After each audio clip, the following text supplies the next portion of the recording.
Alright guys, M-Tech Guy here, and today we have a new car for the channel. 2001 BMW E46 330i M-Tech 1.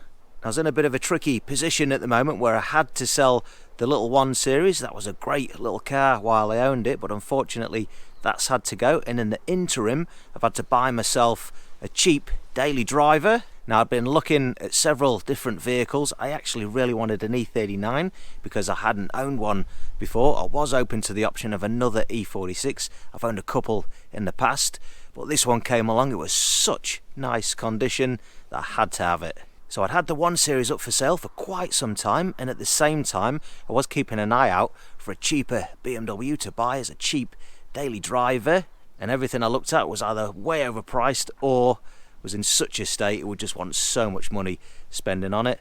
Didn't have much interest in the manual 1 Series either, but eventually I had a buyer interested, and the same week I came across this car. It wasn't actually up for sale, but just by chance I said to the owner, hey, if you ever think about selling it, I'd be really interested in purchasing it. And as luck would have it, he was actually having to have a bit of a clear out, get rid of some of his vehicles, so he said, yeah, I'm keen to sell it. So we had a good chat, had a bit of a look around the car, and the car was in such nice condition, and the seller was a very nice guy. So we worked out a deal. I got it for a very good price. I'm very happy with it. So this is my new daily driver now. This is my everyday car.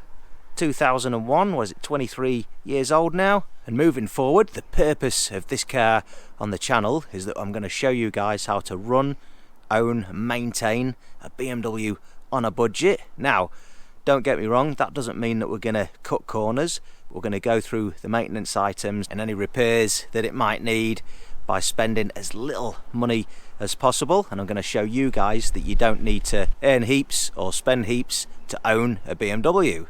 But we're going to take a sensible approach. We're going to do what's needed, but I'm not going to go over the top like I normally do. I'm a massive advocate for preventative maintenance, but I'm not going to go through and just change this, that and everything else for the sake of it. We're going to go through, we're going to see what's needed.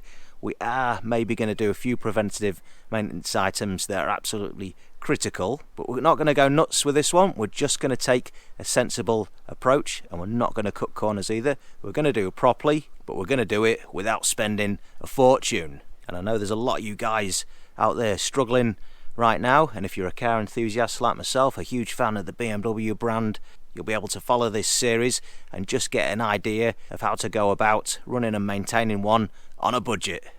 So, the car itself is a 2001 E46 330i, so it's got the M54 motor. I absolutely love these engines, and as great as the N52 was in my little 1 Series, I wasn't a huge fan of it. I didn't really like the Valvetronic setup, and the torque curve in it just felt a bit weird, where the torque curve in the M54 is nice and linear, pulls lovely. I used to own a E46 330ci, a coupe, daily drove that car for 9 years, and I absolutely loved that engine. Now, the previous owner owned the car for 17 years, and in that time he must have done an absolute fantastic job of looking after the vehicle because it's in such good shape. Only got 120,000 kilometers on the clock, and I feel very fortunate to have come across this car and been able to buy it, and at the price that I did. I feel very grateful for that. Now, it must have spent most of its life in a garage because there's hardly any UV damage on the car. All the rubbers look alright, the paint looks good, even the headlamp lenses hardly have any fade or hazing on them. And the UV here in New Zealand is absolutely brutal on cars, so for it to have held up all this time, over 23 years, is an absolute testament to how the previous owner has taken care of the car. So yeah, 120,000 kilometers, and it's in such nice condition. The paint, the bodywork, the interior, the leather's nice and soft, all the dashboard, the plastics, everything. I do feel very lucky. Now, the car is New Zealand new. It's the first New Zealand new car that I've owned in the 14 years that I've lived in New Zealand after moving here from the UK.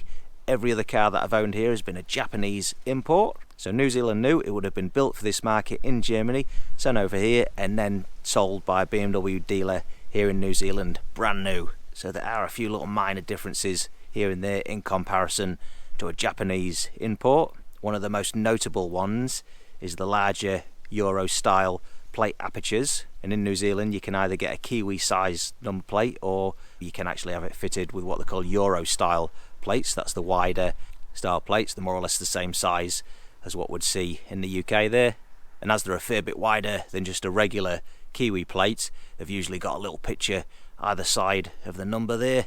Now when this was ordered brand new, it was ordered with a bit of a funny spec.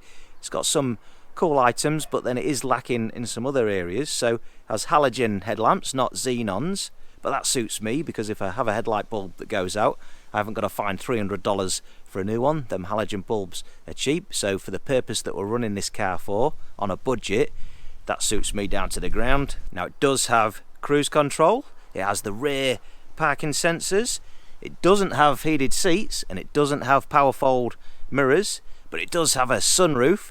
I have to be careful about opening that thing now. We all know what BMW sunroofs are like. I'm almost a bit reluctant to even operate it at all, but later on we'll take a look and we'll see.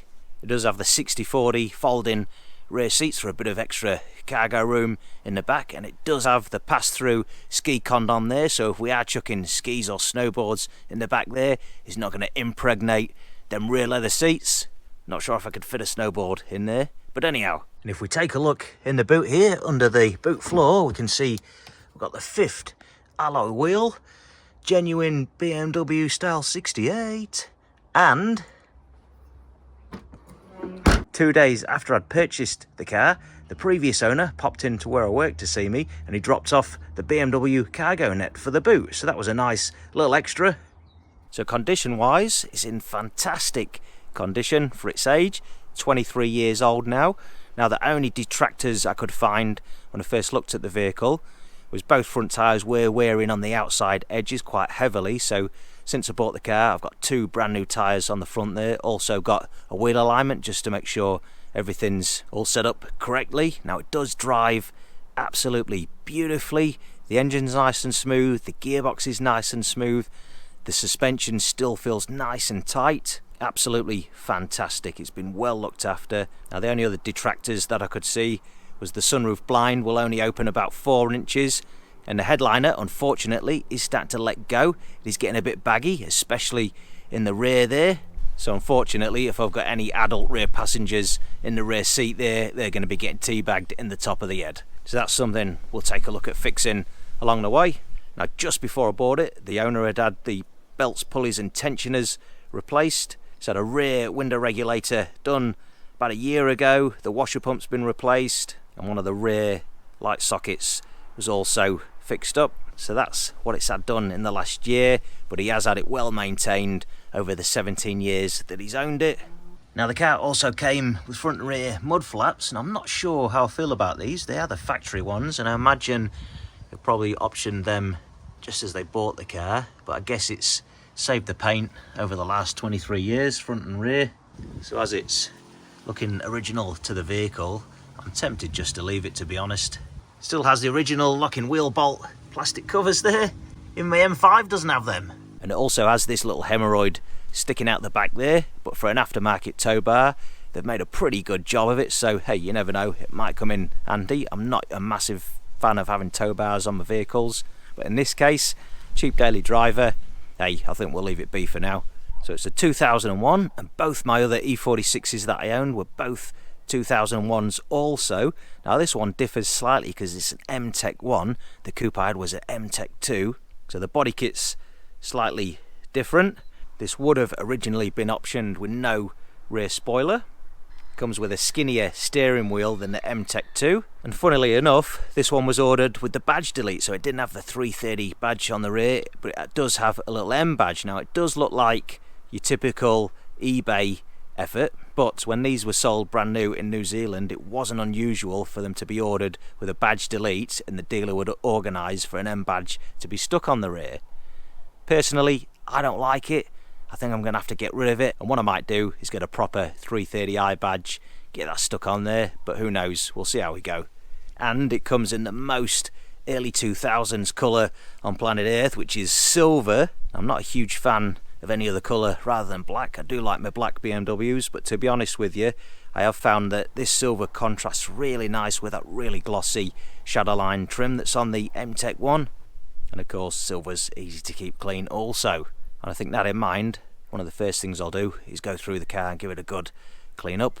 I'll make a video on that, but I think the next video what we'll do is just go through the car and see exactly what it needs with regards to maintenance and any repairs, and then we'll come up with a plan and see how we're going to attack it on a budget. Alright, so let me know what you think of the car in the comments below, guys. If you found the video interesting, don't forget to give it a like, and make sure you go and check out the rest of my YouTube channel for more BMW content. Consider subscribing if that's your cup of tea. I'm MTech Guy. Thanks a lot for watching. I'll tell you what, guys, I don't know what it is, but it feels really good to be back in an E46. The ride, the handling, the build quality takes me back to the other ones that I had previously, but now I'm really liking this car.